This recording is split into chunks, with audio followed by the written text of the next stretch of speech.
छात्रों, आप सबको मेरा नमस्कार। मैं सोफिया डायस हूँ। मंगलुरु विश्वविद्यालय के CBCS पाठ्यक्रम के अंतर्गत तृतीय सेमेस्टर BA के विद्यार्थियों के लिए निर्धारित पाठ्यक्रम में एक उपन्यास रखा गया है। उसका नाम है डाक बंगला और उपन्यासकार हैं कमलेश्वर। इसे 4 भागों में विभाजित करके मैं पढ़ाऊंगी। आज मैं इसका पहला भाग पढ़ाने जा रही हूँ। डाक बंगला उपन्यास का नाम है और उपन्यासकार है कमलेश्वर। ये उससे संबंधित चित्र। उपन्यास सीखने के उद्देश्य। उपन्यासकार का परिचय जान लेना इसका पहला उद्देश्य है। दूसरा उद्देश्य उपन्यासकार कमलेश्वर के विचारों से अवगत कराना। तीसरा उपन्यास में निहित मूल्यों को जान लेना। चौथा चरित्र चित्रण लिखना सिखाना।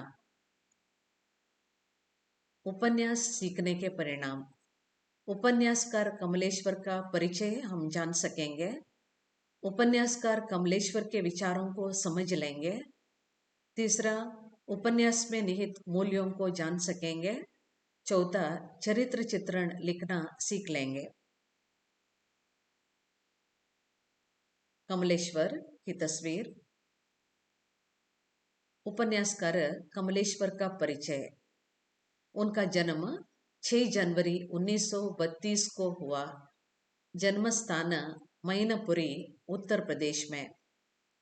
मृत्यु 27 जनवरी 2007 फरीदाबाद, हरियाणा में हुआ। उपन्यासकार कमलेश्वर का परिचय मैं आगे बढ़ाती हूँ। उनका पूरा नाम है कमलेश्वर प्रसाद सक्सेना। मुख्य रचनाएं कितने पाकिस्तान, जॉर्ज पंचम की नाक, मांस का दरिया, इतने अच्छे दिन, कोहरा, कथा प्रस्थान, मेरी प्रिय कहानियां आदि। उनको कई पुरस्कार मिले हैं। 2005 में पद्म भूषण, 2003 में साहित्य अकादमी पुरस्कार कितने पाकिस्तान के लिए। प्रस्तावना। उपन्यास डाक बंगले की प्रस्तावना। उपन्यास ईरा नामक स्त्री पात्र को केंद्र बिंदु बनाकर लिखा गया है। यहाँ पर प्रमुख पात्र है ईरा। एक स्त्री पात्र को केंद्र बिंदु में रखकर यह उपन्यास लिखा गया है। कमलेश्वर जी ने इस पात्र को मानो एक ही पंक्ति में चित्रित किया है। कितने अपने और साथ ही कितने बेगाने होते हैं डाक बंगले। मुसाफिर आते हैं और चले जाते हैं। जिस तरह डाक बंगले में मुसाफिर आते हैं और चले जाते हैं, उसी प्रकार यहाँ जो स्त्री है ईरा, उसके जीवन में अनेक पुरुष आते हैं और चले जाते हैं। इस चरित्र प्रधान उपन्यास में ईरा नामक स्त्री पात्र द्वारा कमलेश्वर जी ने नाट्य कलाकार के रूप में जीने के लिए निकली स्त्री के जीवन के दुखद संघर्ष का मार्मिक चित्रण किया है। यहाँ ईरा रंगमंच के लिए एक अच्छा कलाकार बनने के लिए निकली थी, लेकिन वह इसमें सफल नहीं होती। उसका दुखद संघर्ष यहाँ पर चित्रित किया गया है। स्वार्थी समाज रंगमंच के लिए अपने आप को समर्पित करके जीने निकले कलाकारों के सपनों को रौंद कर न उन्हें जीने देता है न मरने। ऐसे रौंदे कुचले असहाय व्यक्तित्व बस समाज में जीवंत शव बनकर रह जाता है। तो यहाँ पर ईरा और विमल दोनों रंगमंच के लिए समर्पित होकर जीना चाहते थे, लेकिन उनको इस तरह करने में बहुत सारी कठिनाइयां आ जाती हैं। वे सफल नहीं होते। ईरा के व्यक्तित्व को लेखक ने डाक बंगले से तुलना की है। जैसे कि मैंने पहले ही बताया है, यहाँ पर डाक बंगले में जैसे मुसाफिर आते हैं और चले जाते हैं, उसी प्रकार उसके जीवन में भी बहुत सारे पुरुष आते हैं और चले जाते हैं। तो ईरा के व्यक्तित्व की तुलना हमारे कमलेश्वर जी ने डाक बंगले से की है। उपन्यास का सार। अभी हम उपन्यास की ओर जाते हैं। कई बिंदुओं में मैंने उपन्यास का सार लिखा है, इसे पढ़ती हूँ। तिलक नामक कथाकार द्वारा ईरा को केंद्र बनाकर उपन्यास लिखते हुए कथानक का आरंभ होता है एक फ्लैशबैक की तरह।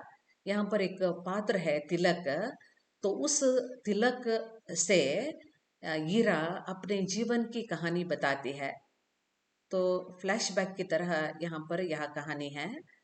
अपने जीवन के बीते दिनों की याद में खोए तिलक की आंखों के सामने कश्मीर खुलता जाता है। तो यहाँ पर तिलक भी कश्मीर में घूमने के लिए आया था और ईरा भी कश्मीर में घूमने के लिए आई थी। तो दोनों की मुलाकात वहां पर हो जाती है। पहलगाम की सैर करने निकले तिलक की मुलाकात ईरा नामक सुंदर स्त्री से होती है जो एल्पायन होटल में ठहरी थी। तो यहाँ मैंने पहले बताया कि एक तिलक की मुलाकात ईरा नामक सुंदर स्त्री से हो जाती है और ईरा अपने जीवन की सब दुखद घटनाओं को तिलक से बताती है। वह औरत एल्पायन होटल में ठहरी थी, यानी इसकी कथानायिका ईरा। घोड़े वाले ममदू के मार्गदर्शन पर सैर को निकलते हैं। वे जहाँ रहते थे होटल में, वहां से घोड़े वाले ममदू के मार्गदर्शन पर सैर के लिए निकलते हैं। कश्मीर के सैर के लिए वे निकलते हैं। वहां ईरा का परिचित मेजर सोलंकी उसे मिल जाता है। जब वे दोनों जाते हैं, ईरा और तिलक, तब वहां पर उन्हें ईरा को उनका परिचित मेजर सोलंकी मिल जाता है। बीच रात के अंधकार में ईरा तिलक को जगाकर मैदान की ओर चलते चलते अपनी जिंदगी की कहानी सुनाने लगती है। मैंने पहले ही बता दिया है, यहाँ पर ईरा अपनी जिंदगी की कहानी को तिलक से बताने लगती है। यहाँ बताया है कि रात के अंधकार में तिलक को जगाकर मैदान की ओर जाते जाते जिंदगी की कहानी वह सुनाने लगती है। हीरा, यहाँ पर कहानी आगे बढ़ाते हैं। उपन्यास का सार, बचपन में ही हीरा हीरा की दुखद कहानी इस प्रकार है। हीरा बचपन में ही अपने माँ को खो चुकी थी। नौकरानियों के हाथ में वह पली बड़ी थी। पिता उसके आर्मी में थे। कॉलेज की पढ़ाई के समय में ही वह नाटक लिखने लगी थी। अनेक नाटक वह लिखती थी कॉलेज में पढ़ते वक्त। उसका पहला नाटक सपनों का राजकुमार वार्षिकोत्सव के समारोह में खेला भी जा चुका था। उसका नाटक, यह पहला नाटक उसका सपनों का राजकुमार, वह कॉलेज के वार्षिकोत्सव में खेला जा चुका था और वह पत्रिका में भी छपा था। और उस नाटक में उन्होंने अभिनय किया था। वह वह राजकुमारी बनी थी।